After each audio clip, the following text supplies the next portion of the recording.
can you share any memorable success stories for investments that got you exceptional returns? And I would personally add even the ones maybe that didn't. That's something we don't talk about a lot. I'd love that also. Braze is a good example.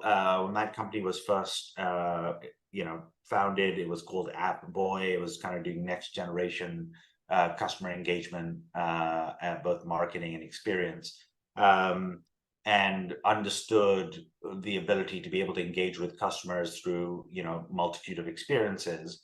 And when we invested, it was, worth, double-digit millions in valuation. And when it exited the public markets, it was worth 7 billion on the market. So that was a several 100x return for us as an investor, albeit over 10 years. But venture is companies are built over time. We were early investors in Crux. We sold that to Salesforce for about $1 billion. We're absolutely early investors. We're early investors in Fastly, which has went on to become a public company.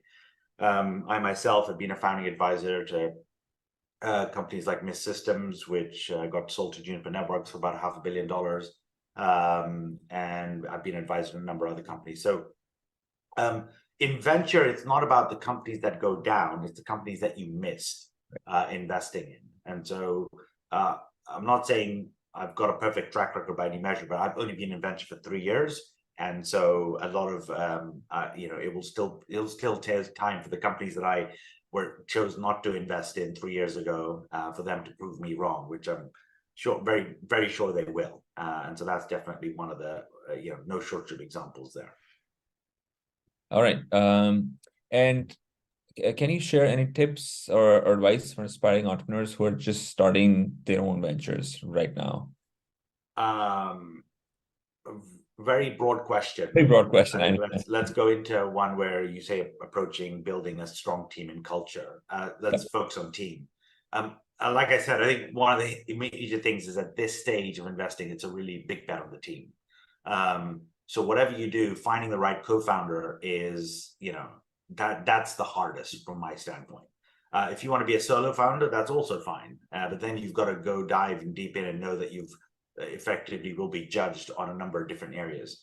I think a key success is being able to find the right team to be able to build something alongside with. And that takes time. You've got to basically figure out how you make decisions. You've got to agree that this is a long-term journey. You've got to figure out each of what are you in it for? What are your incentives? You've got to kind of sometimes agree on the problem, to be honest. Sometimes it's very familial and just a friendly founding team. We just invested with a group of founders who worked together for 10 years. Sometimes it's the formation of a team. They've got to know each other over the course of a year. They've agreed on the problem. They know what roles they basically play, and they'd be able to basically do that. So one thing I'd advise, aspiring founders is make sure that you have a good team to basically start with, and think about that's the team that you want to win with, and you're totally fine if it doesn't work out, that's the team that you don't have regrets. Probably spend most time on that than anything else.